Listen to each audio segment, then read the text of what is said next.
અલગ અલગ વિસ્તારોમાં આ જ પ્રકારના દ્રશ્યો દિવસભર સામે આવે છે। વડોદરાની વાત કરીએ તો પાણીમાં ફસાયેલા લોકોની વારે આર્મી આવી છે। સમા વિસ્તારના લોકોને હેલિકોપ્ટરથી ફૂડ વિતરણ કરાયું છે। 3 દિવસથી પાણીમાં ફસાયેલા લોકોને આર્મીના હેલિકોપ્ટર દ્વારા ભોજન પહોંચાડવામાં આવ્યું। સમા, હરણી અને કારેલીબાગ વિસ્તાર સૌથી વધુ અસરગ્રસ્ત છે કે જ્યાં લોકોને ભોજન પહોંચાડવા માટે આ પ્રકારે કામગીરી હાથ ધરાઈ છે। 3 દિવસથી આ તમામ લોકો મુશ્કેલીમાં હતા ત્યારે આર્મીએ તેઓને ભોજન પહોંચાડ્યું છે। જે ફૂડ પેકેટ ફેંકાઈ રહ્યા છે ધાબા ઉપર તે પણ અમે આપણે સર્કલ કરીને બતાવી રહ્યા છીએ। આર્મી દ્વારા ન માત્ર લોકોને નીચે બચાવવામાં આવી રહ્યા છે પરંતુ ધાબા ઉપર આ પ્રકારે ફૂડનું વિતરણ પણ હેલિકોપ્ટર મારફતે કરવામાં આવી રહ્યું છે।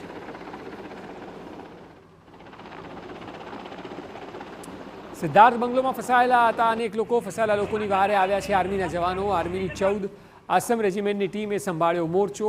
સિદ્ધાર્થ બંગલોઝમાંથી 23 લોકોનું રેસ્ક્યુ કરાયું। સ્થાનિકોની મદદથી બોટ દ્વારા તમામનું રેસ્ક્યુ કરવામાં આવ્યું હતું।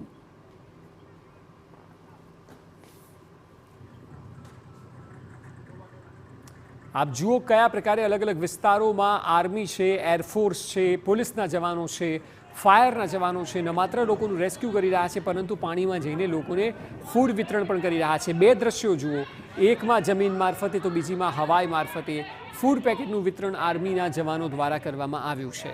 ભારતની આર્મીને પણ 100 સલામ છે કે જે આ પ્રકારની આપદામાં દેશભરમાં ક્યાંય પણ આ પ્રકારનો વિનાશ સર્જાય તેઓ ત્યાં પહોંચીને લોકોને સુરક્ષિત કરતા હોય છે।